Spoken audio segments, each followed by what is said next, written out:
üç tərəf var. İndi sual olunur ki, üç tərəf olanda nə edəcəksiniz? Burada hündürlüyü boş yerə çəkməyib. Deyir ki, sən Heron düsturunu bilməsən, indi Heron düsturunun izah verərik. Təbii ki, yəqin ki, 99% bilir. Heron düsturunu bilməsəniz, sahəni necə tapa bilərsiniz? Biz hündürlüyü nə edəcəyik?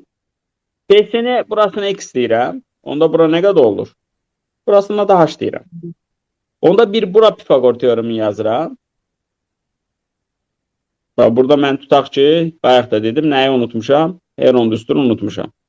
Bu da oldu 289. Bu sistemi həll eləyirəm. Məsələn, tərəf-tərəfə çıxıb da həll eləyə bilərəm. Bunu müxtəsərlə açaram.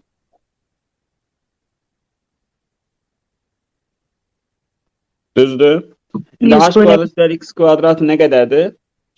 100'dür. Üstünə də 541 çıx 42x bərabərdir 289. Ha, buradan x'i tapdınız. Apardınız yerinə qoydunuz, h da tapdınız. Bəzən bunları Pifagor ədədləri ilə də görmək olar.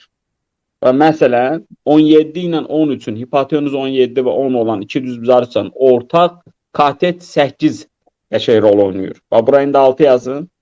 Burada 15 yazsanız ödəyir. Baxın, 8, 15, 6, 8, 10. Yəni, bu da Pifagor ədədlərini öyrəşənlər bunu rahat yazar. Onda yenə sağa bərabərdir, hündürlüyü var, oturacaq var, bölünsün nə olacaq? Bəs Heron düsturu nə idi? Heron düsturu isə 3 tərəf veriləndə yada düşəcək saha qaydasıdır. Yarım perimetri tapmalıyıq. Bəli. Heron düsturu, bax sözlərə fikir verin. Ağıza gələ biləcək qaydalar. Heron düsturu 3 tərəf veriləndə yada düşməlidir. Amma bərabər yanlı olmasın. Müxtəlif tərəfli olsun və yaxud da ki, Pifagor ədədləri olmasın. Pifagor ədədləri olsa, bərabər yanlı olsa, özümü yormaram mən Herondan. İndi saha nəyə bərabər idi? Kök altında P, bu P minus A. Burada P minus C. Burada, indi mən bunu ispat edib əlavə vaxt aparmıram, vaxtımız getməsin. Burada P dediyimiz yarım perimetrdir. Və buna biz nə deyirik? Heron. Və hündürlüyü də ən çox yada düşən qaydası, ən çox yada düşən, yəni nədən istifadə edeyim mən hündürlüyü ilə məsələləri həll edəcəm? Sahədir. Bax, sahəni bir tərəf vurusun hündürlüyü bölü 2 ilə taparam. Bir də sahəni lazım olsa Herondan və digər tərəflərlə taparam.